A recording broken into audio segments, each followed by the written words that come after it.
one thing and playing another. But okay, so just a quick aside, I think some of the biggest things that you need to see in Sanguine Depths is like team's ability to be able to recover from mistakes. I think this is one of the dungeons that has the highest degree of likelihood for like minor mistakes, and like making sure that you're swift on getting the engineering res to make sure that it doesn't go from a small mistake to a major mistake quickly is important. And I think that that's where the difference is going to be in this dungeon, at least.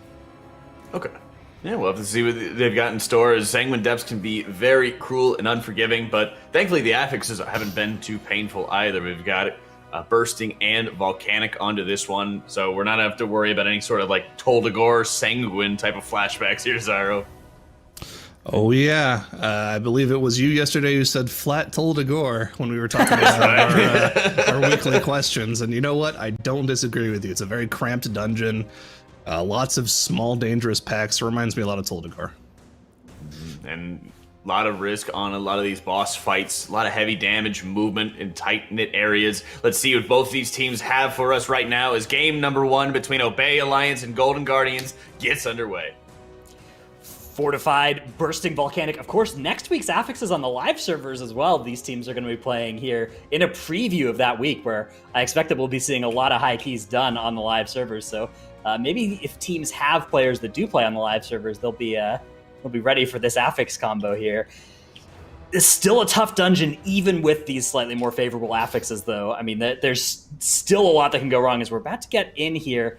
Looks like we've got Golden Guardians on our big screen here, getting their very first pull underway already. They've gone all the way down to the Brute, and they have a lot of enemies here right next to this Lantern. Yep, for sure, and I don't really know what Obey Alliance is doing, but we're going to keep an eye on Golden Guardians here. I love the way they set up their pull with the Ring of Frost. We see that a lot from Fired Up, especially when they need to pull things right on top of specific areas, and that's kind of exactly the scenario you're talking about here. With that Vinthier Lantern that you have to pull everything into, I would say that they're very good at using that Mage CC to kind of enable pulls to be evenly cleaved down, which is what you need to do in that scenario there. So they're doing a good job there, and I'd say they're going just a tiny bit faster than Obey Alliance here. It just enables everything to stay inside your flame patch a little bit longer, and it's generally good for the mage damage. Yeah, and both teams at basically the same point here. It looks like a slight difference in strategies now. You can see Golden Guardians setting up a Ring of Frost here and pulling around this corner, whereas I think Obey Alliance have gone even further into the dungeon and have grabbed a different set of enemies now. So slight divergence. I expect that we will see roughly the same strategies here with just a slightly different set of enemies. And this might actually mean that Golden Guardians is going to pull some trash onto the boss later, because I think they pulled more stuff from inside the room there that Obey Alliance might have skipped. Yep, it looks like our trash count isn't updating for Obey Alliance right now, but you can see they're proccing the first Prideful here, so both teams on that first Prideful with 20% of their trash here. And I think the advantage of the way that Golden Guardians has pulled this is they're going to be able to use this Prideful plus their first Lust to pull the other trash that Obey Alliance pulled into the boss with Lust, with Prideful buff, and be able to AoE all that down with all their cooldowns.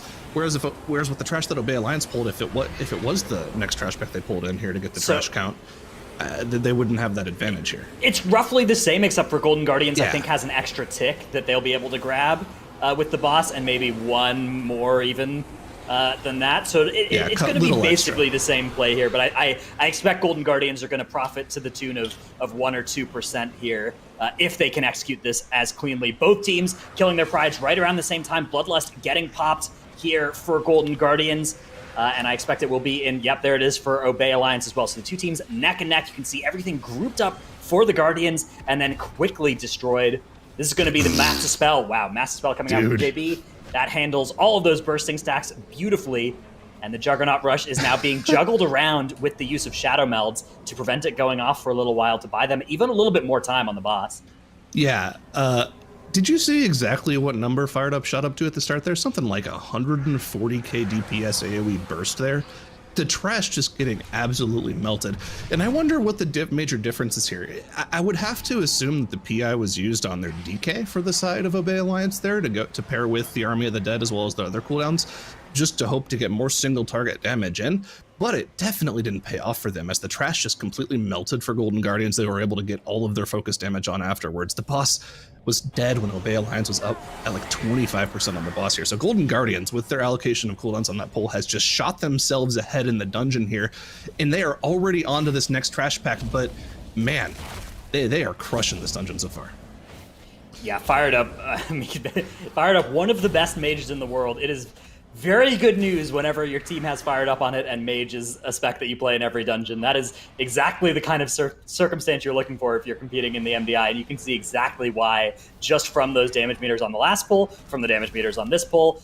He's just something else on that spec, and you can see they have demolished this pack in short order. Obey Alliance, though, not far behind as well. Obey Alliance working on the same pack and has killed basically all of it as well. They just have that Sentinel left now as well. Yoda moving ahead for Golden Guardians, though. This is where that Sentinel originally spawned, of course, so it's not there. And he's going to take a little bit of time to just eat up while Fired Up runs ahead. And Fired Up is going to aggro the stuff up ahead here, start that RP of the mobs running across the bridge, and then run back. While Yoda then actually goes and grabs the mobs that spawn from the when you cross that little spot there, those mobs run across the bridge. Yoda lining around the corner, they're going to grab up all the enemies, and once again, all the AoE cooldowns coming out here. This pull is a deceptively scary one, has that Overseer in there, so even though there's only 5 or 6 enemies, it is a very dangerous one with the Overseer, reducing everybody's damage and casting that bindings on everybody. Yep, and this should very easily proc their second Prideful, and it does. They'll probably be dealing with this before they go into the second section of the dungeon, where they'll actually end up chaining this Lantern Vinther debuff that we talked so much about. Little bit of a stun there coming out from Golden Guardians, but doesn't seem to be too much of an issue as they're able to easily recuperate there. Again, by the guys, we said this around the first boss, but for some reason the trash percentage is not being monitored properly for Obey Alliance. Fortunately, we have an affix that allows us to very easily give us a good idea of where they are in the dungeon in terms of the trash percentage. You can see they procced their second Prideful, which means they're probably at a similar trash percentage to Golden Guardians, right around the 40% mark. So we can keep an eye on that. Of course, the admins are monitoring that, and they'll be keeping an eye on that as we go throughout the dungeon. Yeah, it's something that the Pridefuls do a good job of that. I expect that the teams will be pulling roughly the same parts of the dungeon as well, but obviously if there are big deviations, we'll keep track of that as well. You can see Lip running ahead, activating that Venthyr Lantern. Yoda's going to break that in prison, and they're going to do this thing. I think we saw Echo do this first in week 1 of our MDI this season, where you run into this little room here, and that lantern that you've activated is actually in range, because it's just a big circle and doesn't care about line of sight. And so you can see that lantern is triggering even though they are within the room here. And fighting in here allows them to avoid the patrol, which walks up near where the lantern actually is. And so you can see they're able to get up to their 10 stacks here. That's 50% extra damage and healing that also stacks up with their Prideful buff that they still have rolling on themselves. So they're going to be able to make short work of whatever they can pull next. Mind Soothe deployed by JB here to allow them to skip this mini-boss. Yoda's going to fire off the Imprison there on one of those scribes and grab a bunch of other stuff that they will now be working on next. At 51% count, they do need to be a little bit cognizant of when their next Pride is going to be. That's all factored into the pathing as well. But it looks like they're just going to start with this Warden all by itself before then setting up their next big pull. And you got to remember that this Venthyr buff lasts 1 minute, not the 1.3 minutes I was talking about before. That doesn't happen until 9.0.5. So what they're going to do is they're going to proc this Venthyr Lantern when it has about 10 seconds left, and they'll be able to very quickly burn down that infused Quill Feather. It has very little HP, and the second that they kill it, it'll refresh their buff. They actually end up killing off one of the scribes before that. But yeah, they refresh their 10-stack Venthyr buff here. They keep that 50% damage buff, and they'll be able to hold on to this for another minute until the final mob in this trash pack dies. So once that scribe dies, they have a minute left. They'll be able to use that 50% damage buff to burn down this Prideful. And yeah, they should be able to very easily refresh their buff on the other side of this trash dungeon. One thing to keep an eye out here for Golden Guardians, that they do have that Research Scribe in the corner in the back there throwing Vellum at them. You can see Lip now gripping it in so they can cleave it down with the Prideful. And they are on a bit of a timer here, right? They have that 1 minute buff timer on their head that they have to think about. So once they get this Prideful and Scribe down, they have to really quickly rush over to the other side and deal with the Quill Feather over there. Yeah, maybe they can lower this Scribe and then like grip it into range of the other Lantern, because I think the Lantern that they're next to has expired. Oh, true.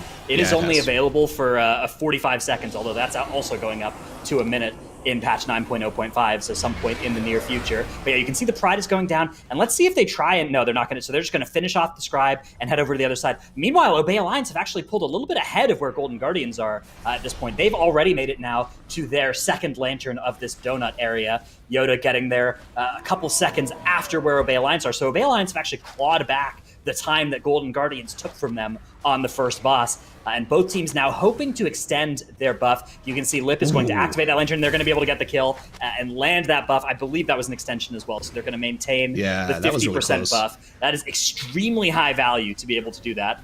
And so it represents a tremendous amount of extra damage that Golden Guardians are going to get access to. I think Obey Alliance have successfully executed the same thing as well. Both teams working on very similar trash pulls here, needing to make sure they do still dodge all those mechanics, of course. Very dangerous ones in this area. Fired Up, getting knocked up. They are going to be okay, though. They finish off that Scribe. That's going to be their last refresh from that Lantern. And so they have one more minute of plus 50% damage and healing. Let's see what they can do with it. And they're instantly pulling it into a double pull here, pulling the Patrol as well as the pack here on top of each other. They have the Combust available. This should get completely melted by the Combustion. Doesn't even use the PI here because they have the 50% damage buff, and that's more than enough to just burst this AoE trash back down. Only that one Warden left, and they'll be easily able to move on to the boss afterwards. Executor Tarvold pulled for both teams at the exact same time.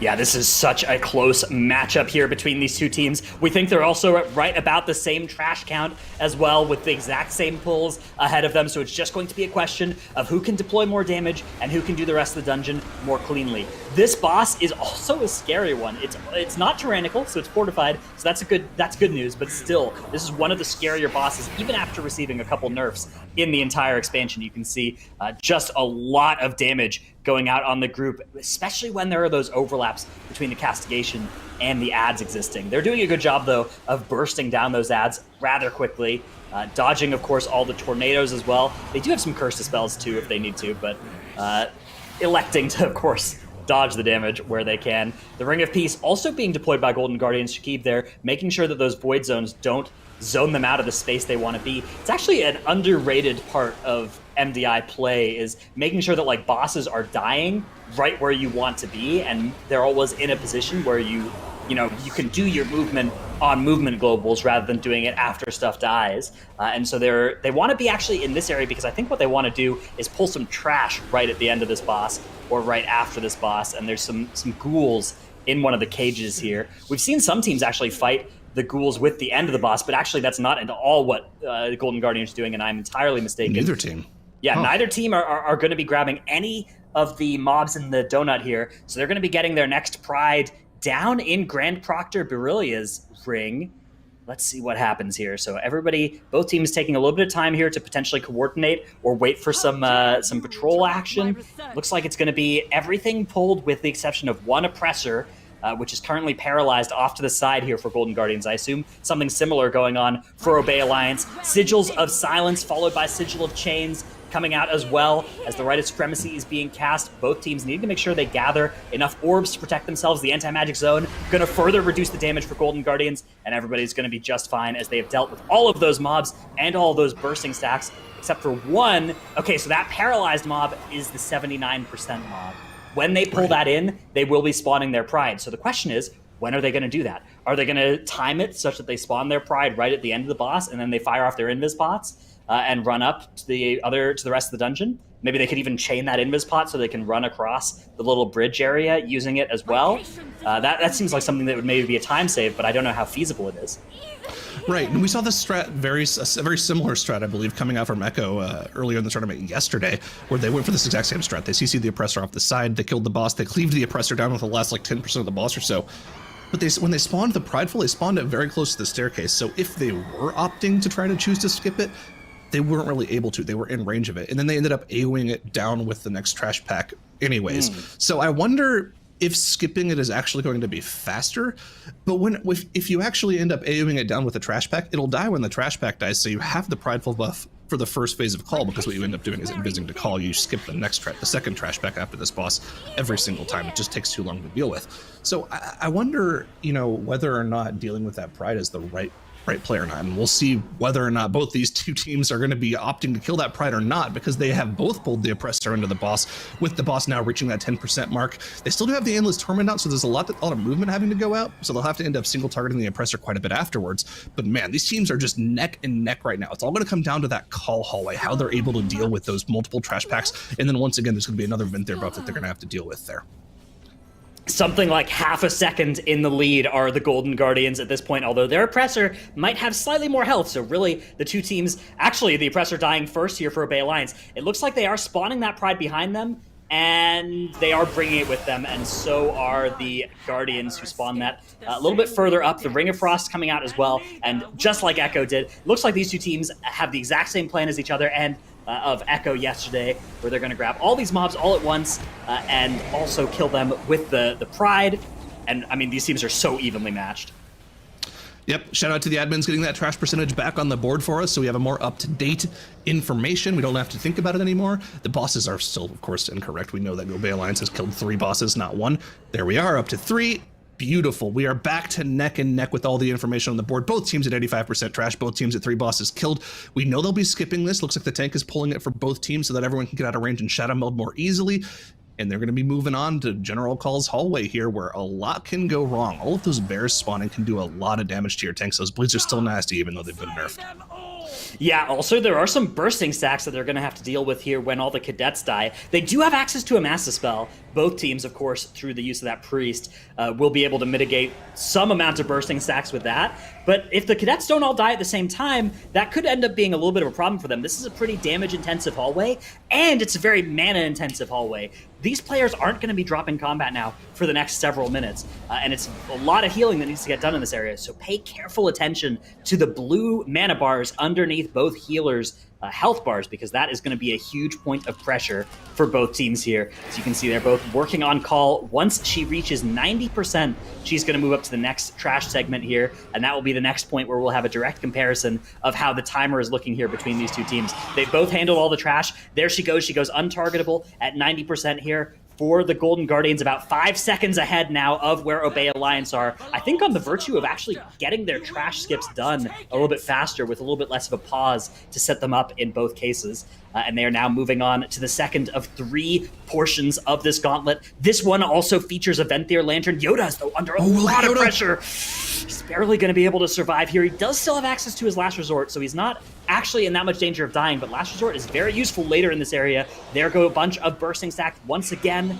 but the Mass Dispel from JB is going to save everybody, as they've really well timed all the bursting stacks to be clearable with one single Mass Dispel. You can see JB still floating at about half mana, Hollow a little bit ahead of there as well.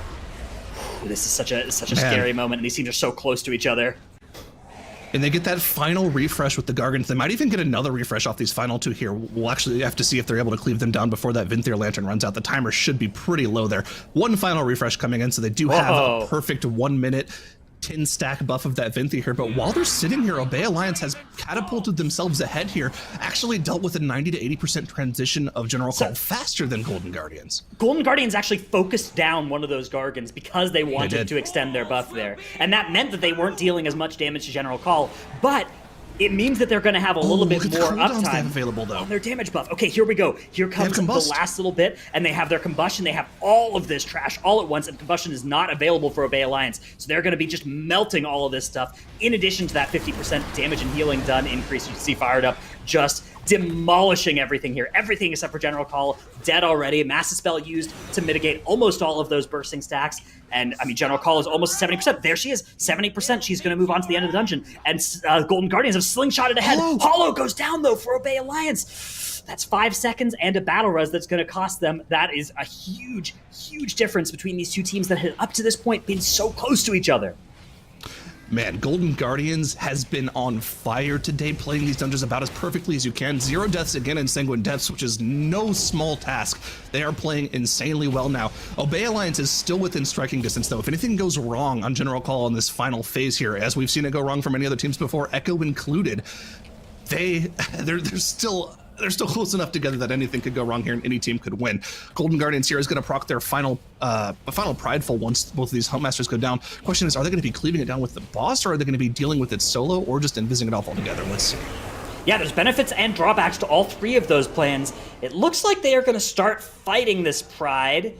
Are they going to take it with them onto the boss? Yoda sneaking into the room here. They have to be careful of those boasts as well. And yeah, as soon as that boast goes off, they are going to fire off the Time Warp, going to fire off the Combustion, and they are going to pull the boss with the Pride. If they can successfully manage this, they're going to be in good shape, but they're pulled in a couple different directions here. They have all these mechanics they need to dodge, while also mitigating as much damage from the Pride as possible. They've done a really beautiful job there of making use of that anti-magic zone while also dodging the charge there from General Call. They finished off their Pride now, and General Call at 68% and falling for Golden Guardians. This dungeon will end when either team reaches 50% on General Call. You can see Golden Guardians have about a 4% advantage on the boss here. This is actually massive for them. They made so much time up with how they played the end of that gauntlet. They have that has been the big area where they have been able to actually separate from Obey Alliance, but don't count out Obey Alliance just yet. With the combination of their cooldowns and the Prideful buff, they are closing this gap. General Call now 2% difference between the 1%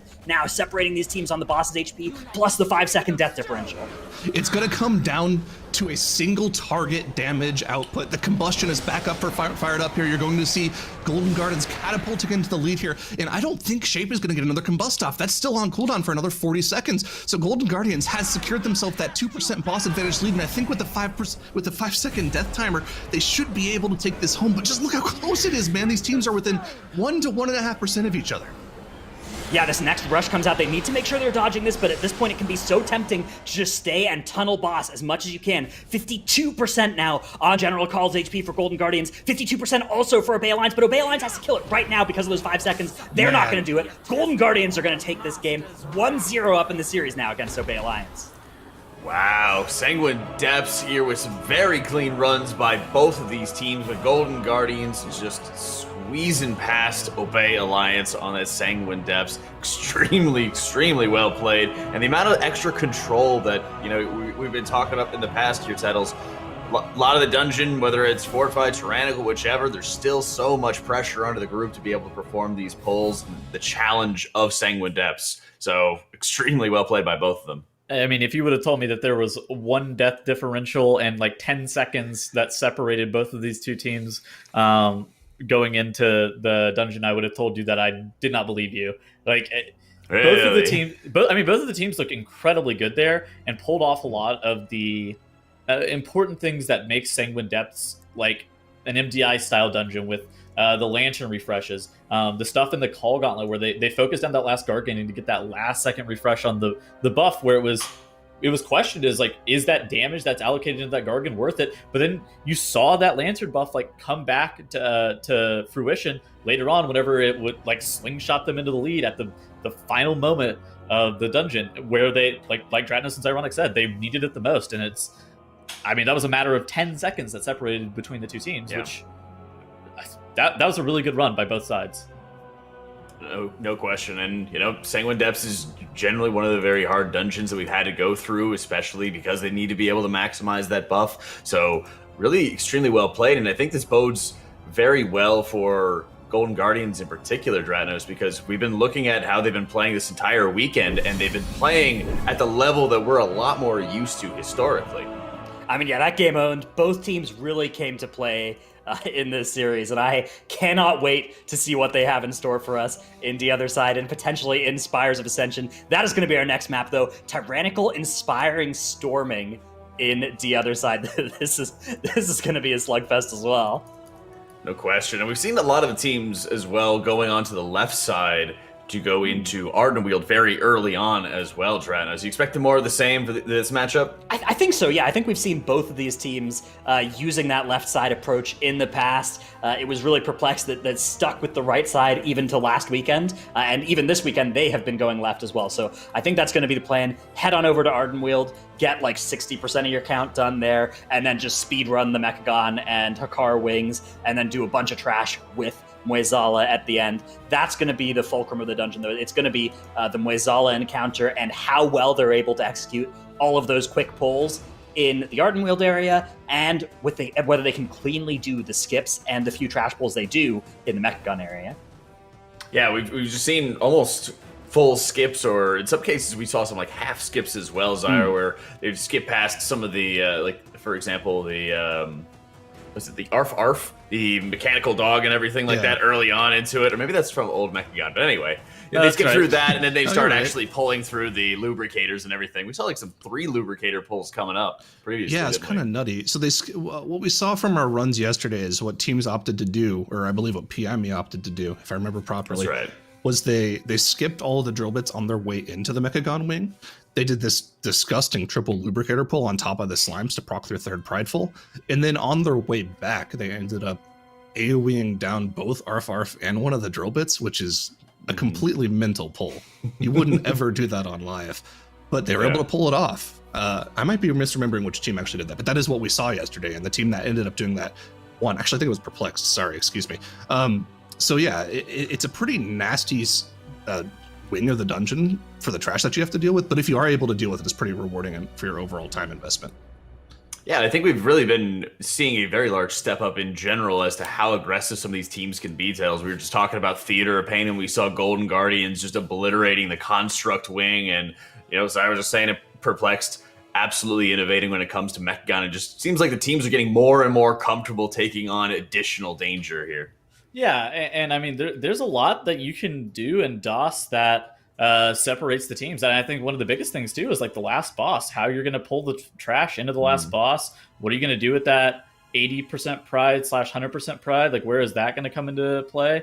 And like that has been answered in a different way for every single team, basically. And just seeing our team's going to go left or right at the beginning. A lot of teams, the answer has been to the left side. But we've seen a couple of teams, the answer be to the right towards Hakar at the beginning, and like it doesn't seem like the wrong answer either. None of the answers definitely seem incorrect, and I think that there's a lot of merit on both sides. Most definitely, and I think in a lot of cases you do have to make that full-on circuit, and a lot of the expectations for what gets pulled most heavily, like Dratnos, you mentioned, so much of it goes on to Arden Wheel, especially when Inspiring isn't terribly impactful for that wing at all. It's just, it's got a bunch of birds. Yeah, certainly that's how it looks from our seat. I imagine that from the seat of the players who aren't able to use stuff like leg sweeps and who have to let all of those like less impactful but still scary stuff through because of the Inspiring auras, it is a pretty... The tank could just take 60 sacks of the peck, you know, it'll be fine. He can run around. He's Avenge's Demon Hunter. Yeah, you know. Just, just heal, I guess. Just glide around. Just roll away. Wait, that's Brewmaster. That's right. It is such a scary part of the dungeon, and we've seen teams, I think we've seen Perplexed do like Pride with a trash pull in that area of the dungeon as well. I'm curious to see if these teams have figured that out, because at the end of the day, if these teams are able to have a similarly clean run here, 0 or 1 death, it's going to come down to who has a path that does the dungeon in as few pulls as possible, who is doing these efficient things like taking trash onto bosses, like taking Pride and trash, all of these sorts of combinations and skips. Whenever you find them and whenever you can do them reliably, those are how you gain seconds against your opponents, or potentially minutes in some cases with some of the strategies we've seen. And the other side is such a long dungeon with so many different good ideas that you have to pick and choose from in the different wings that I expect that we will see some differences of opinions between these teams about which of those are the most valuable, and we'll get to see which is right. Most definitely. And if I'm not mistaken as well, the Night Fae Covenant bonus for this in the urns, they also stun the Inspired mobs. Yes. Interesting. Yeah, because they stun CC immune stuff. Yeah. So it does not respect the affix.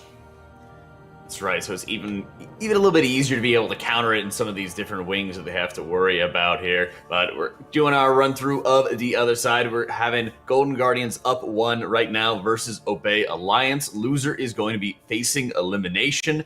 And for Golden Guardians, while they're on the bubble a little bit for that 6th seed in the standings at the moment, they want to be able to continue to progress. Obey Alliance getting knocked down into the lower bracket early through their forfeit earlier on against Echo, so we didn't get to see how they'd be performing there. It's got to be frustrating, but now that they're back online, they're back ready to go. They've been showing how well they've been able to play. So it's looking at the progression of these teams in a lot of respects, Settles, as to how they're growing week in, week out, adjusting to new metas, and huge adjustments to new strategies. Yeah, exactly. I don't think that... I mean, we saw Real Fulcrum play, like, the Holy Paladin Shadow Priest inside of DOS, but I don't think that that's one of the dungeons that it would be the most dominant for. I mean, maybe we'll see it later, but there's definitely been a pretty upswing in the meta for this week as a whole. But I think a lot of what's going to make this dungeon competitive between these two teams is realistically just execution. And because... What do you say? Spoiler alert, we can see the comps before we load into the game here while we're waiting for the teams to get back. Looks like Obey Alliance has locked in the Holy Paladin Shadow Priest combo here. Hey, snap. there it is. Are they playing a Boomy too? Because we saw Real Fulcrum play a Boomy in here, and I thought that was pretty questionable. They're not. They're playing DK instead of Boomy, which I think is a better choice here. I would tend to agree. Yeah, I mean, All right. Go for it. That's big news. I think we actually saw that last cup out of Reroll Fulcrum, and let's see which side they decide to go here. So they're just going straight. Yes, Ashen Hollow. Man. But as a result of this, they don't have access to Night Fae or to Night Elf across their entire team, right? They're not all 5 Night Elves. So they're just going to go straight into this first pull of the dungeon rather than save it for the end of Hakar or of Moizala. And that's going to mean something that costs them time now, but saves them difficulty and time later. Let's see what they can do with this, though. They, starting off now, are a little bit behind where the Golden Guardians are, but they're going to have this huge burst damage of the Holy Paladin here, and they still have that priest support with the Power Infusion, with the Fey Guardians for shape as they need it. Check out what 40 is doing for Obey Alliance here. He's standing on the edge there. He's going to be pulling up that Enraged Mask here to make sure they can get that efficient AoE off right now. We've seen this from a lot of other teams where they have to end up single targeting this mask down on its own. And I like this pull. This Spirit, if you AoE it down, is great. I'm pretty sure that it was actually Golden Guardians who first did this, which is if you do the front pull of the dungeon and then you head left, you actually get the mask in with this pull when you want it, right? Because of where it is in the patrol. But then Golden Guardians eventually switched off of that strategy because they felt like they needed to do that first pull with the boss in order to save some time overall. And it's actually Obey Alliance now who are going to use that same pull against them now. And they actually managed to, so they didn't quite get the urn to land on the Spirit there. But they were still able to deal with that pull, even with the unstunned Spirit, which is impressive in its own right. You can see Ashen Hollow used there by Ashen Hollow for 8.5 thousand DPS in that pull, 3rd place on the Holy Paladin, and very close there to the other 2 DPS players in the group. Chompy on the Shadow Priest in the full support role. It's a tough spot to be in, but Chompy I think he did play healer for them before. In the past, so I believe so. Yeah, the sort of support Night Fae Shadow Priest has got to be a role that is somewhat closer to him than perhaps other DPS players. Yeah, I think that if you've played Priest before, or if you're used to playing a support class, it shouldn't be that big of an issue to just kind of swap in there. As long as you know how to hit the damage buttons properly, which, let's be honest, if you're an MDI caliber player, doing damage is probably one of the easiest things to do in the game. So I don't think swapping to a Priest to do damage like that is just too difficult. And you can see that, he's hitting that Mind Seer nice and easily, doing that AoE damage. I'm actually curious. I should check the gear page to see if he's expecting Searing Nightmare. I'd imagine with the mass AoE pulls that you do in this dungeon, that is something that you would consider going here. And you can see he's doing 35k AoE DPS, so it should be pretty obvious that he's running that here. But of course, I don't think we're really going to know which team is really in the lead until they get out of this Argynwold area, or until both teams get to Dealer's Ixia later on, because of the pull routing, right? Obey Alliance had to deal with 1 extra pull, and they pulled the mask in as well. Even if Golden Guardians finish this wing before where Obey Alliance do, Obey Alliance have already killed that first pull of the dungeon, whereas Golden Guardians have it in their future. Golden Guardians will get to pull it with the last boss, so they can save time there, but it'll still take longer than not having to deal with it at all. And of course, it still adds some volatility to that boss fight. So, I mean, in realistic terms, if these teams are as close as they were in the Sanguine Depths, a couple seconds away from each other, we are going to have no idea which team will be ahead until the last 5 or 10 seconds of the dungeon. Yep, for sure. Golden Guardians already heading down towards that second boss here with the LHX, going for a massive pull, pulling in probably 10 mobs, and they're going to have a Prideful on top of that. And there's no way that they were able to drop aggro on that from this far away, right? Yeah, you can see it running now in with the Pulse in here. They're going to have to do a lot of burst AoE damage. You can see the Combustion and the PI are available at the same time here, but Yoda's dropping incredibly low, just barely able to not proc the Last Resort, so they're still going to have that available for some of the pulls later on in the dungeon here. But man, those beak stacks are going up insanely high here, and man, he's going to have to kite this out at the end. There it is. That's the Last Resort. There's the Last Resort. Just barely proccing here at the end here. But you know what? I think that's a good use of the cheat death there, right? Just barely being able to stay alive in this massive pull here. Yeah, there are a couple different schools of thought on cheat death. In some cases, you just use it like a cooldown on certain pulls, and you're like, hey, I'm going to have Last Resort for this. And other tanks like to just never plan to use it and always have it as a safety net, right? And I think that pull, from the size of it, it looks to me like one where you're probably going to proc your cheat death. That's something you probably have to accept. when you're doing that pull. So, I mean, it's a powerful ability. It's Metamorphosis, right? It's extremely strong. Chompy down for Obey Alliance. That is not good for them as they're getting their pull started here. Shape is also a Fey, so Shape will be activating that urn, but that means that he's not doing as much damage as he otherwise would be. The Battle Res is going to come out from 40 onto Chompy, so not too much of a loss there, but the 5 seconds and notably that Battle Res resource are gone for Obey Alliance. Meanwhile, Golden Guardians are pummeling Dealer's Iaxa with the combination of that Prideful buff and their Bloodlust. They're also at that 48% trash count, so a little bit behind where Obey Alliance are, who've gotten more trash by virtue of dealing with more trash before leaving that first ring of the dungeon. Right, and I think the really important thing to mention about this HPEL Shadow Priest comp that Obey Alliance is running is that we know for a fact that it's going to just be, in general, higher DPS throughout the dungeon. So if they're able to use that to their advantage and make up for the amount of skips that they're going to have to not do, it's going to be an insane advantage for them here. Now, Obey Alliance going for that massive pull that we saw Yoda use his cheat death on here. This is going to be dangerous here. They're kiting it out a lot. They have to wait on that Mage Combustion, which is not quite up yet. Still on cooldown for another 15 seconds or so. Yeah, this is so sketchy. I don't think that they're going to Ashen Hallow this pull as well. I think they're going to save Ashen Hallow for single target damage combined with Bloodlust and combined with Prideful in a bit. I imagine that that's going to be the strategy for Obey Alliance. So that means they have to be able to heal through this without the use of Wings or Ashen Hallow. Now here is that Pride spawning for them. It's their 60% Pride rather than the 40% Pride that it was for Golden Guardians. So they aren't doing this trash pull with the Pride so much as cleaning up the dregs of the pull with the start of the Pride. Anti-Magic Zone is going to be used to mitigate some of that pulsing Pride damage, while the Golden Guardians, having finished their boss, are going to be returning to the center wing. They have about a minute's worth of walking in their future. Let's see just how quickly Obey Alliance are going to be able to melt this first boss, because that is going to be the reason that they're using this comp, right, is to be able to just melt bosses, and this is the perfect situation for it, right? They have Bloodlust, they have Prideful, they have Ashen Hallow, they have every single thing you might ever want for pure single target heal. Power Infusion actually not quite available yet, but yeah, down goes that Ashen Hallow, every single cooldown, and you can see PI too. The Power Infusion deployed onto the Paladin, not onto the Mage, and actually maybe perhaps deployed onto the Death Knight. It's definitely not on the Mage. He didn't have his Combust up. It's now up after getting knocked up though, so Shape should be able to contribute a little bit here as well. But I mean, hey, what's an Ashen Hollow Paladin doing? That's a Holy Paladin doing 15k single target DPS, by the way, in a dungeon. Yeah, this is the advantage of having the Holy Paladin. It's just really unbalanced damage on single target when it comes to just healers in general. Nothing can come even close to this. Hell, most DPS classes can't even come close to this. Yeah, I mean, it is an impressive amount of damage being deployed here by Obey Alliance. They are going to finish off Dealer's Iaxa a little bit less than 2 minutes slower than where Golden Guardians are, but they have a trash advantage right now.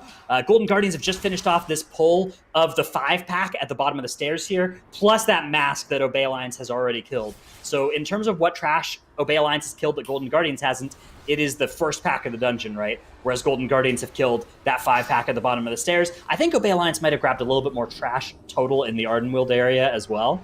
Golden Guardians now making their way into that Mechagon wing. Yoda grabbing a bunch of mobs here. Is this going to be a skip, or is this a big trash pull? Yoda is committing that meta here, so I think that they are going to be fighting all of this. Perhaps, nope, it's just the meta committed to make the skip safer. So that is a serious resource used to facilitate a skip, but skips are extremely strong, and here come some lubricators. Yeah, the thing to note about that skip is if you somehow manage to wipe on this triple lubricator pull, you are in danger. Like, you probably forfeit the dungeon at that point, because you'll have to use your invisibility potion to get by the stuff you skipped, and that means you'll have to deal with a third Pride. Man, those lubricate casts going off is really unfortunate, because not only does it do AoE damage to your group, it makes you have a chance to miss your spells and abilities for the next 3 or 4 seconds or so, so it's a big damage loss for them in general. Fortunately, it doesn't result in a wipe for them, but it looks like they're not even going to try to skip this Pride anyways. They're going to be dealing with it before they move on to the Mana Storms. Yeah, I think what happened there was a Sigil of Silence landed just a half second after rather than before the casts finished. And so we saw a bunch of casts successfully go off here. Obey Alliance are going to be skipping through into the Mechagon wing as well, while Golden Guardians working on this 60% Pride. Of course, Obey Alliance have already killed their 60% Pride, so they are catching up here. If ever we see Obey Alliance like on the same boss at the same time as Golden Guardians before the end of the dungeon, I think that means that they've probably clawed back that time that they've lost here. But it looks like they are going to be doing a pull rather than a skip right now. They are getting started on this Defunct Dental Drill, and it's ironic, they're fighting it all by itself. all by itself, and that's something that you just hate to see in the MDI. Dealing with any single target mob that's not a boss, even sometimes just dealing with a single target boss is the wrong thing to do. But after that first Haywire goes off, they are pulling it into Arf there, like we were talking about earlier. They're just doing it before the boss. Now, the thing to mention with Obey Alliance, they all use their Shadow Melds to skip the 2 Warlords in front of this section of the dungeon, minus Ashen Hollow, of course. He just ran by while the tank got aggro. That means that they don't really have the Shadow Melds available for another skip. The only way they skip through this section of the dungeon now is by using invisibility potions. And if they somehow manage to wipe after the fact, they have no way of recovering because the potion's on cooldown for 5 minutes, right? And you can't Shadow Meld by because that's already on cooldown. So this is a very make or break section of the dungeon for Obey Alliance if they want to have any chance of clawing their way back in this dungeon. Yeah, the comp that they're playing has those advantages. It has that extra damage, especially on the single target moments from the Ashen Hollow. But it has that serious drawback of you don't have 5 Night Elves on your team. They're skipping everything. Yeah, so they are going to skip everything here with the Invis Pots, and that is certainly good. And it's going to be the Life Grip used by Chompy as well to help the... Ooh, Skylark gets hit by the oil, but manages to glide back onto the platform. Great heads-up reaction there. And they're going to be able to get everybody through here, including their Paladin. A common area to use 5 Night Elf skips, though, is the next moment in this dungeon. Skipping to the Hakar Wing. It's very common for teams to pull a bunch of trash packs and then have everybody meld at the top of the stairs into the Hakar Wing. And that's not an option for Obey Alliance. They don't have Ashen Hollow able to do that. So they are going to need to come up with a different way to handle that part of the dungeon. They are getting started, though, on the Mana Storms, while Golden Guardians are just about done with it. Another 40 or so total % on the bosses for Golden Guardians before they're done with this boss. Yep, for sure, but you gotta remember the benefit of that HPAL comp that Obey Alliance is running is that they have a ton of boss damage. Take a look at the damage meters. What's going on over there? They're gonna be catching up very quickly here. But Golden Guardians is just so far ahead on boss damage. But again, on the other hand, you have to remember, Obey Alliance has dealt with 15% more trash. So this is actually probably a lot closer than you would assume just from looking at the boss HP.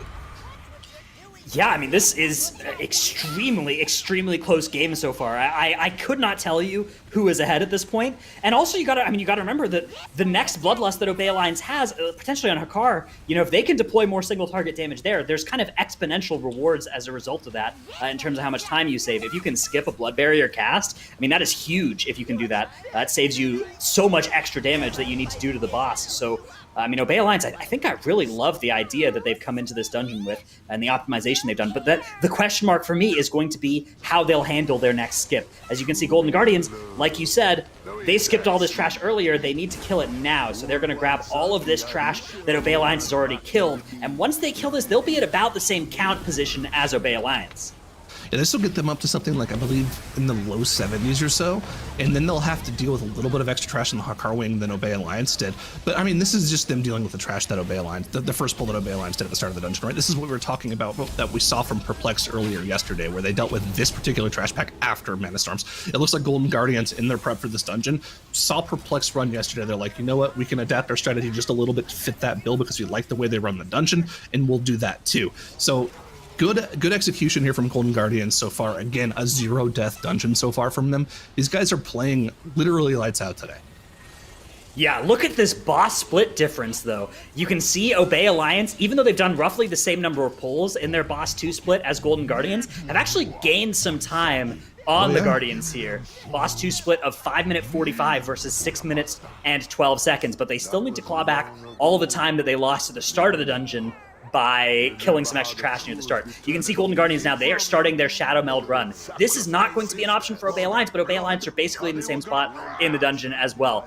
Golden Guardians just running past all of this stuff. Yoda is going to dismount here, make sure he gets threat, make sure none of his friends get attacked by any of these, and the rest of the team can just run through now, and they all will be able to Shadow Meld. Obey Alliance, meanwhile, they are jumping off over to the side here. Skylark is going to grab aggro of all of the Warlords. Let's see how they handle this area, because I'm curious what they'll... Maybe Hollow is just going to stay way behind and stay out of combat somehow.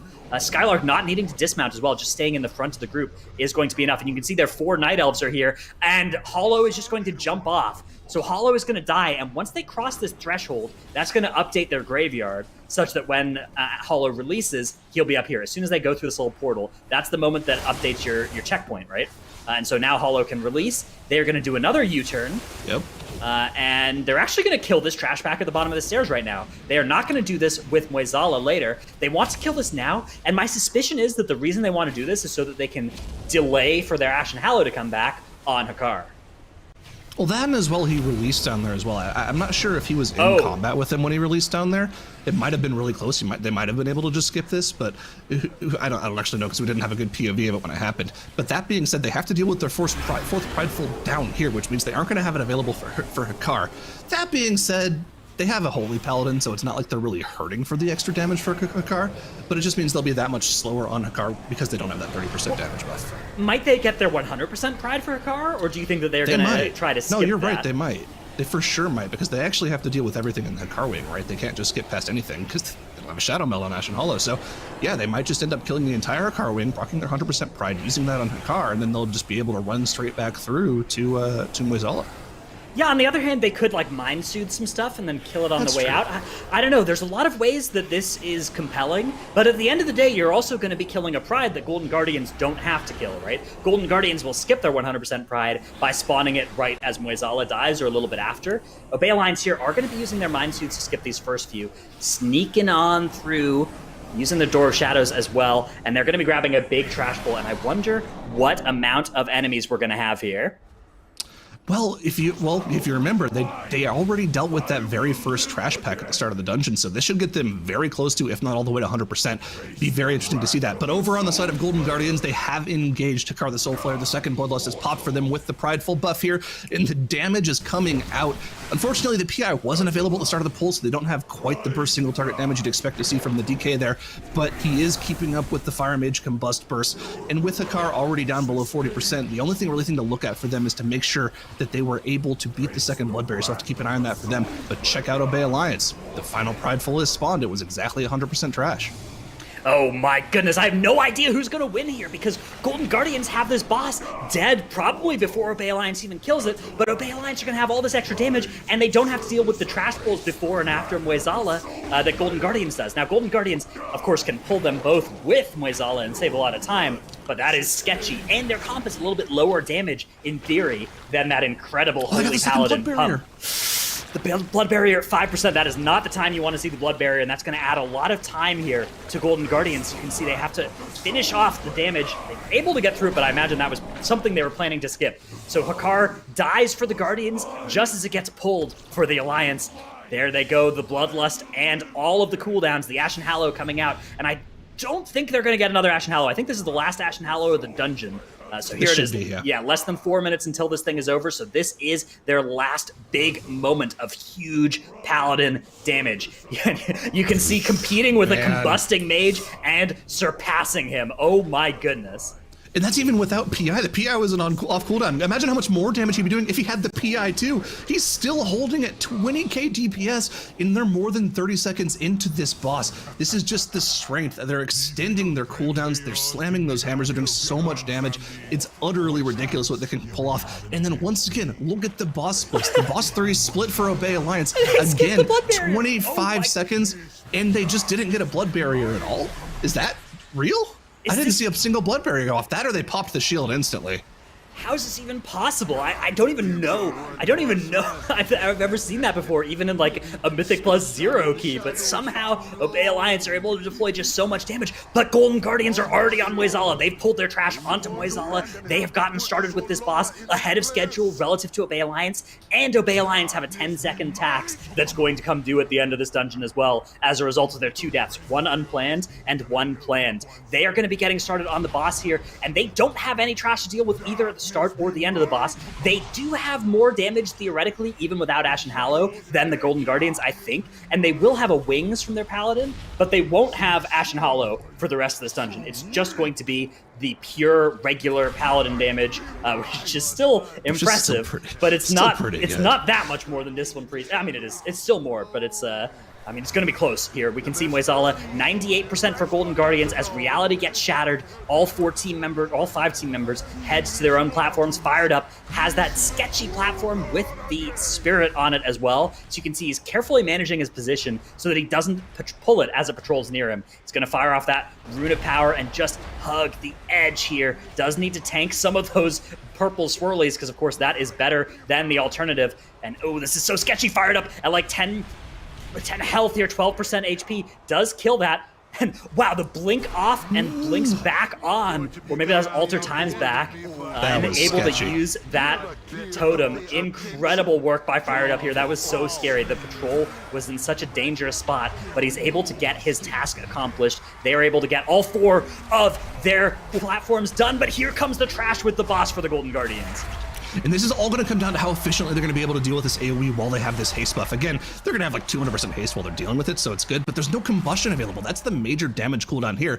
And the other thing to mention as well is that Obey Alliance, because they didn't have to deal with that initial burst of AoE that Golden Guardians did, got a little bit more boss damage in here. They got about 1% further, which is a lot when you're talking about how much health Moisala has. So keep an eye on that trash damage. Actually, you can see Fired Up is not even trying to go for the AoE damage. He's just pumping a single target combust because they know that this dungeon is going to come down to the single target damage that both teams are able to pull off, and Obey Alliance absolutely has the advantage in that regard.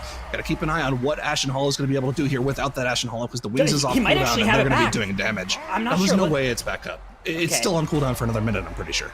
All right, yeah, so he's just going to be hitting with that hammer, smashing damage into Moisala, and Moisala at 15% health for Obey Alliance, so it's at the same health as the Golden Guardians, and the Golden Guardians have to kill both of these trash mobs, but 14%, I mean, these percentage points have so much health in them. This is a boss that has so much health, so even at 14%, oh no, Obey Alliance actually gotten the 13% ahead of schedule here, so Obey Alliance is way ahead on the numbers, but there's 10 seconds at the end. Once the Obey Alliance finishes their dungeon, Golden Guardians will have 10 seconds to finish as well because of the death differential. This is going to come right down to the wire. You can see everybody just pumping as much damage as possible. JB not worrying about healing everybody at this point. He's just also pumping damage as much as he can here. They just want to use those health bars as a resource, not worry about healing, just finish this dungeon as soon as possible. There's the time. Time for Obey Alliance. 10 seconds. Here it is, 12% and 2 trash mobs that need to be finished for Golden Guardians. This is going to be so close. 4 seconds.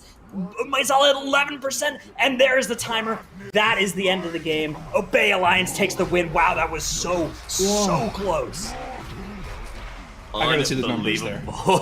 Obey Alliance taking that victory, tying up the series, and really just overcoming so much to be able to take down a car obscenely quickly. I was listening to you guys talking about it as they just pretty much skipped an entire blood barrier, taking advantage of Paladin's Divine Shield, taking advantage of everybody's immunities, damage reduction, whatever they could.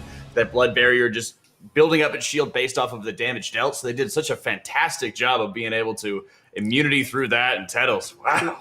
It just keeps on getting closer between these teams. Well, Hakar was sitting at 100 energy for such a long time. I don't know why he didn't cast Blood Barrier there. Like, maybe he queued into some like Obey weird Alliance. For Obey Alliance. Yeah, I don't know if he queued into some like weird ability sequence with like Barbed Spear or whatnot. But Hakar was actually sitting at 100 energy for 25 seconds or something. I don't really know. I mean, he was sitting there for a while with that energy, but he did cast it. Like, everybody used AMS, Divine Shield, everything, and you just didn't really see any sort of bubble generate out of it because of how quickly or how little damage was dealt to the group. Because it's the damage dealt to the kids, it's the damage dealt to the party, and that makes the shield. So look at what the HPAL can pump out. Look at the numbers, Grom. I mean, look, the HPAL just does more than triple the damage of the Disc Priest. That's the advantage here. And I mean, you really have to feel bad for Golden Guardians here because they've been playing pretty much lights out the entire tournament. In the only dungeons that they've lost to either PI me or Obey Alliance have been dungeons where the other team runs a Holy Paladin. Like, they're just getting out-meted. They're playing insanely well with the comp they're running, but they're just getting out-meted. And it's going to come down to this game 3 as to whether or not they can stay in the tournament. Also, something that I thought was super interesting was Chompy was running Surrender to Madness, which by itself, I mean, he should be playing Surrender in like MDI style keys because it makes a lot of sense, like where he's going to be using his cooldowns and whatnot. he ended up having to use Surrender of Madness onto the Moizala image to be able to kill it. I was sitting there thinking, I was like, how is he going to solo kill that ad on an 18 Tyrannical? And then he used the Surrender on, he's running around casting and on it, and I'm like, okay, never mind. This makes a lot more sense how he was able to deal with that pretty well. So I thought that Obey Alliance did a really good job there. And now taking it to Spires of Ascension for Game 3. Yeah, and Spires of Ascension, we haven't really seen a lot of Holy Paladins as well, so likely to be a little bit going back to that mirror composition. And at that point, it's really just who's going to be able to perform the best on the Angels. And honestly, there's just so many big aggressive pulls that are coming out in Spires here, Dratnos. Yeah, I mean, this is one of the most endurance-intensive dungeons, because it's not one of those dungeons where there's like a few volatile moments. Basically the whole dungeon is hard, and then the end is even super duper harder, right? You've got the triple angel pull with fortified and raging is so difficult. It's so deadly. We've seen so many different teams fall victim to that pull going wrong, and I mean, if these two teams are neck and neck the whole way through the dungeon, there's going to be so much pressure on that moment in this dungeon in a pretty insane fashion as well. I mean, Obey Alliance, Golden Guardians. I thought this series would be close, but pretty much every single game, Zyro, seems to be able to come down to just the seconds. And we were talking about it before, about how at home it seems that Obey Alliance has been for Spires of Ascension, but with how polished Golden Guardians has been today, and yesterday as well, it just seems like it could go either way onto this one. I mean, it's got to feel really bad for this team. Like, there's a lot has happened to Golden Guardians this year, right? They lost their tank of a long time. They had to get used to a new squad, and it looks like they finally were able to put it together this week. And then the meta changes, and they're just getting crushed by it, right? So you kind of got to feel bad for them, but it's good to see that they're finally getting it back together and playing really well, like we're used to them seeing here. As to whether or not they'll be able to take it over Obey Alliance and the Spires, I think we've talked about how Golden Guardian is usually a pretty good team in Spires, and Obey has had some issues here, even with the Angel pull. So it's going to come down to, I think, whether or not Obey has actually figured out their issues they've had in this dungeon before. I would tend to say that I think that Obey Alliance's strategy in this dungeon is slightly faster, so I would generally favor this dungeon towards them. But like you said, dude, like, this dungeon is definitely one of the ones that's on like a knife's edge for. There's a lot of easy mistakes. Like, there's a lot of ways that mistakes can happen in a pretty easy manner. Yeah, and we've seen so many teams time and time again making the mistakes here, and Gargoyle is probably the most recent memory as well, Drados, of how risky it can be, how much pressure that they have onto the team, and again, it's just performance onto this end. We know how well both of these teams have been able to perform, and Spires just kind of that brutal test in many cases, as all the games have been in this series. Yeah, we've talked about how this has been a dungeon that Obey Alliance has looked consistently good in previous Cup weekends, where there's just, there's a lot of places that a lot of good teams go wrong in here, and Obey Alliance has done a good job of mostly avoiding that happening to them. So it's going to come down to it. I mean, it's just going to come down to those moments throughout the dungeon, because I don't think either of these teams can afford to slow play this dungeon against each other. There's just no way with the teams being this good that you can afford to give them the faster path through the dungeon. So you're just going to have to take those difficult pulls and execute them, and it's all going to come down to this. One of these teams is leaving our tournament here, and they're going to fight to see who that is right about now. No question, Spires of Ascension is going to be the decider. For Golden Guardians, it's staying in that 5th, 6th seed for standings, trying to move past that point. For Obey Alliance, it's them trying to find themselves in the middle. Spires of Ascension is going to be our decider between these teams to look at who moves on as we get ourselves ready to go in Spires of Ascension.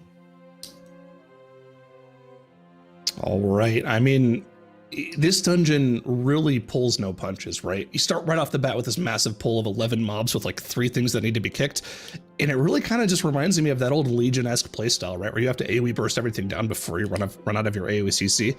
Now, fortunately enough, both teams are going to probably be running a comp where they have access to the silence sigil, the leg sweep. They'll have a grip sigil if they need it afterwards. They have a lot of tools for it, but that doesn't make it any less scary, right? There's still a lot that goes on. And man, some of those pulls later off in the dungeon, I'm actually curious to see whether or not these teams have adapted their strategies a lot. Like, for instance, using the spear on top of Orphirion with some of the trash later on could be really scary. But here we go. Both teams gearing up for this massive first pull, running up the top stairs, going to be line of sighting around this pillar. And man, are they going to be able to burst it down? Let's find out. Yeah, both teams using that Hunter, as we often see in this dungeon, although a different racial choice here with 40 on that Dwarf, slightly higher damage than Lip on the Night Elf for the extra Feigned Death, Shadow Meld effect. We've also seen Mechanomes in here sometimes. Some teams have decided to play that, but not for this one. As you can see, so much damage actually coming out for Obey Alliance. They're able to survive there. Meanwhile, on the side of Golden Guardians, the rest of the group is pretty healthy, should keep taking some damage now, but Yoda has actually procced his cheat death here on this very first pull of the dungeon. Obey Alliance are able to get this pull done a little bit faster. They're able to start taking this flight before the Golden Guardians do, and they've saved that cheat death resource for Skylark, which is a big resource in this dungeon.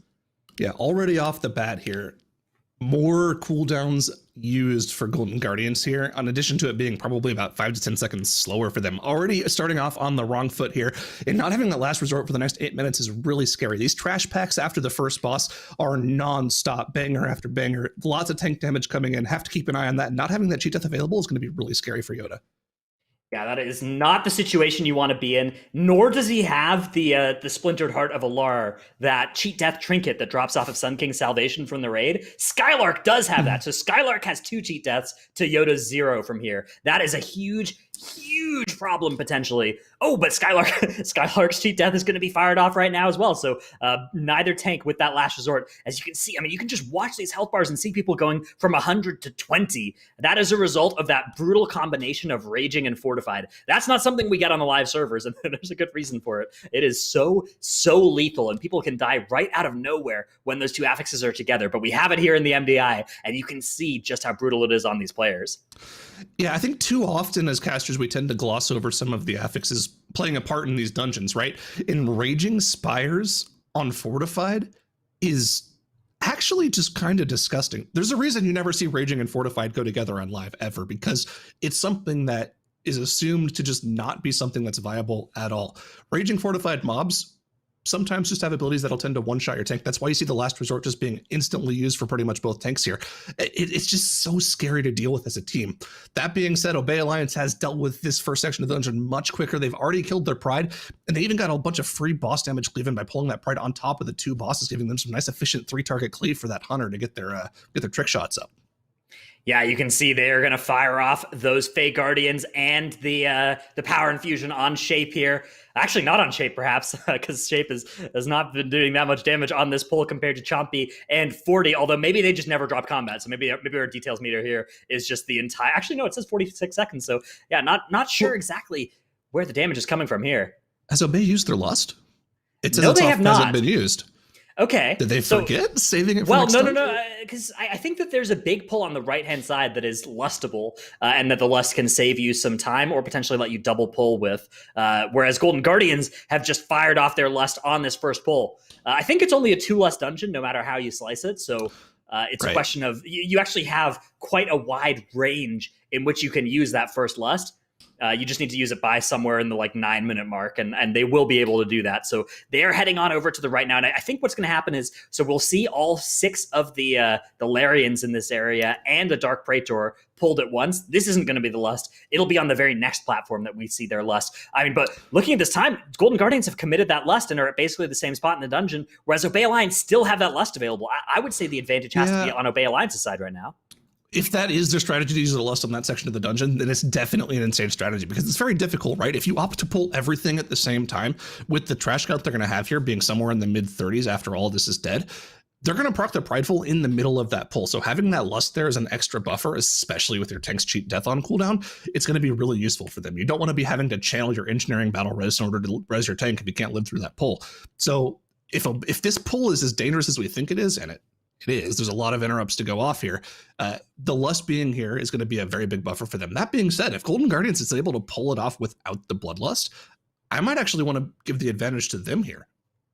Yeah, the Golden Guardians definitely have gotten here faster. This pull's taking a long time for Obey Alliance. Here come the Guardians, though. They are going to pull almost all of the trash in this area. They're leaving that first pull of the wing. They've skipped past that. That's pretty easy to do. You can just walk around it. And they're going to fight the rest of this, including 2 Forsworn Goliaths. And those things are large and in charge, and they are going to slap Yoda down here. He is going to go down, and they are going to have to res him up. They don't have an actual battle res. They have to use an engineering res on him, as it looks like Lip is going to be kiting here. Both the Goliaths now are recharging their anima. so they aren't going to be too deadly while they're casting that, but they are now back into full power, fired up 8%, Lip at 23%. They are under so much pressure here. Lip is going to use his turtle. Yoda is down. Oh, man. Also, though, fired up and Shakib are dead. So is Lip, and this is a full team wipe for Golden Guardians. Meanwhile, Obey Alliance are going to commit their Bloodlust on the same pull. They have that Pride spawning. They have cleaned this up through the use of that Bloodlust. It's been so much safer for them. And they're able to get this pull done, and they are hugely in the lead now as a result of this wipe from the Guardians. And how brutal is that? Your first mistake the entire tournament puts you significantly behind in an elimination game where if you lose, you are gone. You're out of the tournament. Golden Guardians just not able to pull it together, and they're not having that cheat death available just cost them here. Yoda ended up going down. It looked like the other divers just stayed alive for a little bit too long. Got too many venom casts off on Yoda. And it just wasn't good for them. And now that pull that they initially skipped near the start of the wing is actually getting pulled in with this, and Yoda still doesn't have his cheat death back. That doesn't reset when you die. They changed that like midway through Battle for Azeroth, actually. So you just don't have access to that cheat death until somewhere in the 9-minute marker in the dungeon. And Yoda is under so much attack here. They've got to find a way for him to survive, but this is so brutal. And these mobs are about to start raging here. Yoda can't do it. He's going to go down, fired up down as well. And that's going to be JP. And they are once again wiping to the right-hand side pull here. And this is a brutal, brutal turn of events for the Golden Guardians, who have to make sure that they keep their heads in the game, because now they know they are way far behind at this point, but they have to make sure that they're going to keep Obey Alliance honest. They have to make sure that if Obey Alliance has something like a disaster with the Triple Angel pull, where they wipe after killing one of them and then they have to slow pull the rest of it, right? That is a huge time loss that could potentially be in Obey Alliance's future. And Golden Guardians have to keep playing this like they are in position to win this game, because it could well come down to whether this could still be decided by 10 or 20 seconds if something similarly wrong happens for Obey Alliance. I mean, we can't stress more how difficult and taxing Fortified Raging is on your tanks, right? Anything that was even slightly, like even had a tiny chance of being somewhat dangerous at all for your tank before, the second it hits that Raging affix, becomes one-shot abilities. And you've seen it happen to Yoda twice here. There's just not a lot you can do about it. Yeah, you have a Hunter in the group to soothe one of them, but if there's two things that go off at the same time into Raging, you're going to be in trouble. And you can see they've only pushed one Goliath at a time here, the soothe instantly coming out from Lip to make sure it goes away. But it's going to be on cooldown for this first run Goliath. You can see it still has about 5 seconds left on the cooldown series, so he's going to be being smacked. And they by have this Dark Praetor for a long time here. They're in combat with this Dark Praetor, but it's just off by itself, casting those Dark Seekers at their group there. So they were in combat with it, taking its damage, but they weren't effectively cleaving onto it. They weren't really accomplishing anything as a result of that. They are going to eventually get close to it, but now they have 2 Dark Praetors with which they're in combat. With the and they have a Prideful coming out, and they don't really have any knock abilities to keep these Dark Praetors grouped up and cleave down. So they're going to have to pull the Pride on top of one of them and then bring the Pride over to the next one now so that they can keep on getting their cleave going, whereas Obey Alliance are just chugging along through this dungeon. They are now a platform and a half ahead of where the Guardians are. They are working on this squad leader before Ventinax already. They have smoothly sailed through this section of the dungeon. I think a lot can be said about that Bloodlust as well. The one that Guardians uses on the boss, Obey Alliance used on the pack, where Golden Guardians had so much go wrong for them. And I mean, you can see why they wanted to, given what happened to the Guardians. Keep it on Golden Guardians here. JP is almost here, but the Prideful does actually go down. He was like for the last 40% on that Prideful, just barely able to eke through it while they finish off that Praetor here. And yeah, they are super behind here as Obey Alliance gets onto Ventinax, but this pull is incredibly dangerous. Pulling trash on top of a boss while it's Fortified Raging is one of the scariest things you can do in Mythic Plus, just in general. Even on plus 18, it's something that can instantly destroy your tank. But the last resort will be off cooldown for Skylark here in the next few seconds, so he will have that as a buffer to make sure he stays alive on some of these more dangerous pulls later on in the dungeon here as the trash pack goes down. So yeah, Obey Alliance have secured themselves a pretty massive lead, but they are not out of the woods just yet. I think we've seen multiple teams wipe to that Triple Angel pull later on in the dungeon. So that's still something to look forward to. They have a lot to look forward to still. Yeah, you can see actually on the debuff meter there, Last Resort just fading from Skylark, but that Splintered Heart of Valar has procced for him. So, I mean, Yoda died without the Splintered Heart. Skylark used it, and I imagine that's got to be something that you'll think about afterwards if you're Yoda, right? The potential for how that cheat death trinket might have saved you in that pull. It's the sort of thing that'll keep you up at night here, as Skylark has made use of it, and they are still on 0 deaths on the side of Obey Alliance, but with full usage of all of the cheat death effects. Ooh. Yeah, for sure. There's something to be said here about building for tank rather than building for DPS, right? Skylark is definitely built for tank with the double tank trinkets, whereas over on the side of Yoda, he's running that Stone Legion Heraldry, which also, it gives him a versatility buff, but that's nowhere near as good as having the cheat death trinket, right? We didn't even mention this, but Yoda is also playing Spirit Bomb. He is on full offense mode, playing the Spirit Bomb, playing the he's getting the extra souls rather than playing the Burning Alive. He's playing Fallout in that second talent row as well. So he is on a full damage build, and you can see actually on the pulls that he is doing a lot of damage for that tanking role. 6,000 DPS here on this pull. That is not to be sniffed at. It is a time save to be doing that much damage, but the extra defensiveness that comes from not having the Spirit Bomb, right, from playing just the fully defensive talent and trinket setup is also, there's something to be said for that as well. Yep, for sure. And it's going to be a rough spot for them trying to come back in this dungeon. Not only are they this far behind an entire boss and 10% trash percentage behind, but remember, we always talk about this, the death timers. Look at the death timers. 50 seconds on the board that they have to chew through. You almost have to have a Bay Alliance have some horrendous wipe, like for instance, wiping at like 20% on a boss in order for Golden Guardians to come back in this dungeon. But at the same time, if this is an elimination game, right? You kind of have to keep playing the dungeon as if that could happen, right? You don't want to just go out whimpering, right? Yeah, I mean, whether or not it's an elimination game, you have to have the mental fortitude to play to your best percentage chance of winning at this point, even if what you do changes your chances of winning from like 1% to 2%, that is still what you have to do in this position as Golden Guardians. And they are somewhere in that level of danger here. It is a really big lead that Obey Alliance have opened here, but it's not over yet, because with a wipe to the Triple Angels, particularly if you kill one, you actually make the remaining two impossible to pull together, basically, because instead of dealing with 3 total abilities, you have to deal with 4, and it's actually much harder than just fighting them one at a time or fighting all 3 at once. So if that sort of thing happens, Obey Alliance could easily lose, I would say, as much time as Golden Guardians have lost. If the wipes were to happen, like if one mistake were to be the exact wrong mistake, it's potentially still a 1-mistake game. And on the other hand, I would say that Golden Guardians almost has to go for that, full-on Hail Mary pull in order to have any chance of coming back, right? They have to. There's no way that you can justify playing anything slow and safe at this point if you're the Golden Guardians. You always, your best chance of winning is everything goes perfectly for you and stuff goes wrong for your opponents. Well, you can't control what happens for your opponents, but you have to go for those biggest plays that you've practiced if you're the Golden Guardians. Now, that doesn't mean try a double pull that you've never done before, because that's just not going to work, right? You want to do the aggressive stuff that you know how to do. And oh no, JB has actually gone down here for the Golden Guardians, and this is the exact opposite of what they needed to happen. Fired Up is going to proc the Cauterize as well. Yoda is very low on health, but is going to be able to survive, but Lip is not. They nearly have this Pride dead, and they are not releasing, so they are actually going to try and drop combat here, but now Fired Up dead as well. Yoda dead, Shakib dead. That is going to be another full team wipe for the Golden Guardians.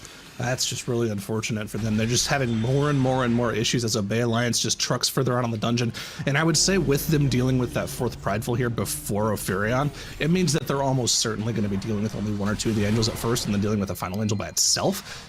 You kind of usually would want to you kind of need to have that Prideful in order to make this triple angel fortified raging pull even come close to working. So they're definitely not going for it. If they do go for it, I would be appalled, because that's like giving a chance that shouldn't be there for your opponents to come back into the game if they're behind. But yeah, you gotta feel for Golden Guardians here, man. They're just not able to put it together in the Spires. Yeah, you could definitely understand as well why your pathing wouldn't include those triple angels all at once. We've seen that go wrong. I would say half or more than half of the time that we've watched this dungeon in the MDI so far, and more frequently than that this weekend, because of course the affixes are especially hard for it with the Raging Fortified. So I think it is... it's unlikely that that's an adaptation that was made by Obey Alliance as a result of how far ahead they are. I think it's just like, hey, we tried this, we couldn't get it to work, so we're just going to play this, right? We're going to play this route that we have consistent, rather than something that we can do half the time, rather than something we can do a quarter of the time. And I think it's a really solid strategy in this dungeon, because this dungeon is just, if you can do this dungeon with 0 deaths all the time, that is good enough. That is exactly what you need in this place. Yep. For sure. With Orpheon going down, Obey Alliance is going to be able to move up to the final section of the... Oh, not quite yet. They're going to be pulling Usurpers first for the... They need the other side as well, right? I believe. Yeah, they need both for sure. because they need to hit to like 85% before they will head up there. Meanwhile, the Golden Guardians now 2 full bosses behind where Obey Alliance are. This is a complete catastrophe for them. They, of course, need to keep playing to give themselves the best possible chance of winning from here, but I mean, so much would have to go wrong for Obey Alliance at this point. Obey Alliance just needs to keep focused, though. They can't let their nerves now get to them. They can't become anxious as a result of just how far ahead they are. Is that sometimes something that you start thinking about, and that can make it harder to stay focused. They just have to keep playing their game, doing their stuff well, and maintaining. I mean, 0 deaths this game. They had, I think, 1 or 2 in each of the other maps, and they're sticking it at 0 in Spires of Ascension. That is incredibly impressive. Yep, for sure. Yeah, I mean, this is the trash pack that you normally see live key groups like jump down to after dealing with the final boss, so they skip the 5th Prideful. You never see this double Justicar, double Warden pull being pulled by itself on live keys. So it's just really dangerous, and I don't know, they're confident enough to go through with it. Those Dark Lashes from the Justicars hit to a lot of damage when they hit that Raging Affix, man. And Ventanax does go down for the Guardian, so we're finally able to see a numerical result of just how much time they've lost in this wing. It is something in the order of 6 minutes that they have lost in that boss 2 split. That is so brutal. I mean, such a brutal sequence of events there. Not only the 6 minutes as well, but the 75 extra seconds of deaths that will be assessed at the end here. I mean, they are in so much trouble. So much would have to go wrong for Obey Alliance. But if there was any place where you could potentially make a feasible case for a team to lose 7 minutes, I mean, you can sometimes get sort of checkmated by these Angels, right? If you leave the wrong 2 alive after wiping to the 3, it can be really hard. And you kind of need all your cooldowns to kill them. They're going for it. They're going for all 3 without the Pride as well. So this is going to be huge for them. I mean, if they can make this work, that will be incredible because they don't have Prideful. They do have Bloodlust. So here comes the Bloodlust. Here come all their damage cooldowns. They're going to line them up with that Kyrian Spear as well, which increases the damage taken of those mobs. But they need all 3 of these to die at the exact same time, because if one dies early, the other 2 will full heal and they will wipe. All right, they're out of the spear now, which means all 3 of them are going to be pushing into that Raging Affix at the exact same time here. Got to keep an eye on Skylark here, as his health is going to be completely yo-yoing here. And remember, they can't just kill one of them off. They have to kill them all at the same time, otherwise it's going to spell disaster for them. This is a make or break pull for the dungeon. They've committed their cooldowns, they've committed their Bloodlust here. If this doesn't go down, it's going to be a problem. And 40 has gone down for Obey Alliance here, which means their ability to shred these 2 to get 3 together is not going to be nearly as good. And with no cooldowns available and the debuff stacking, they have to play exactly perfectly here. They do have the Touch of Death from Chompy here, though, so that's going to be a very big help for them. 1 mob goes down, and all 3 go down, and Obey Alliance have somehow, some way pulled that off. And that is disgusting play from them, but they're going to have to deal with this Prideful now. They're not able to spawn it in the corner. That is going to be a little bit of a time loss, but I think with all 3 Angels down, that's going to spell the end for Golden Guardians here. They were able to somehow deal with that pull. That's nuts, man. And disaster follows disaster for the Golden Guardians, who have once again had a full team wipe here.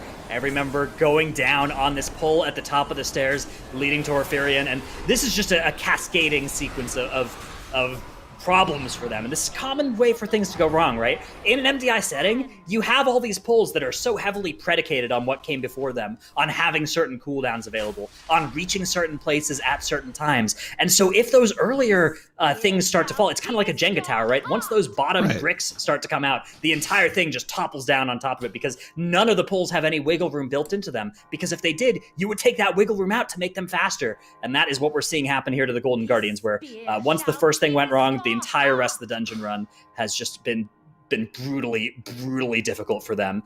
Obey Alliance, though, have gotten started on Davos here, and if they can kill this boss, that will be them through to tomorrow. I mean, this has been an impressive performance from them as well. I mean, let's not forget that they lost their earlier game state, not as a result of losing games, but because they had a player who couldn't connect, right? They had a player whose power was out. So they haven't actually lost a series in gameplay yet this weekend. And this is looking so impressive from them as well. This whole series has looked so good for them. And I can see people in the chat wondering why we were so perplexed by that massive triple angel pull that they were going for, right? Yeah, Golden Guardians are 20 deaths behind. There's no way they're coming back, but not really. If you think about it, they committed their Bloodlust. They committed every single one of their cooldowns, including the tank meta, to that pull. And if they do wipe there, not only do they actually lose all their cooldowns and have to deal with the triple angel pull again, but they also have to deal with the RP of flying up to the top of the platform, which takes something like 30 to 45 seconds. If that happens, you have for sure let Golden Guardians back into the game because they'll be able to deal with their pull up there with the Triple Angels and try to go for that to come back. So I feel like it's almost reckless for Obey Alliance to even go for that pull with how far ahead they were. Obviously, yeah, you have your strategy that you go for, you played it in practice, but you got to know how far ahead you are, and in order to, it's a must-win match, right? I just feel like it's reckless. But they were able to pull it off, but man, we would be think about how much we'd be ridiculing right now if it didn't work, and Golden Guardians were somehow able to come back and win this game. I mean, yeah, we have seen games in the MDI go like that, but on the other hand, I think that if they were thinking in those terms of like of detached, what is going to be the best strategy for us, maybe they would come up with that, but they're not, right? They're all thinking about how do we best play our class, let's focus on this pull ahead of us. They aren't devoting their thought power to like, okay, are we ahead by enough minutes to slow down our strategy here? Because by thinking about that, they're going to be worse at doing all the other stuff, and they're just playing their game. They know that if they just play their game, they do their route that they practiced, they are going to win, and that's exactly what's happened here. Obey Alliance are going to take this game right now as Davos goes down for them. Wow, that was an end to this series. What a series. Oh my goodness. Obey Alliance not backing down, continuing to just drill down on what they're going to be best at, take that victory. And while it was not quite as fast as we've seen at Spires from them, they do take it very convincingly with that 2-1 victory here in Spires of Ascension titles. Yeah, exactly. And I felt like their run here was actually incredibly clean, and it's what we needed to see out of Obey Alliance, for sure. Like, and Golden Guardians, man, like once one thing starts going wrong, it's like Dratnus' analogy of a Jenga tower. I think that was spot on. Yeah, it's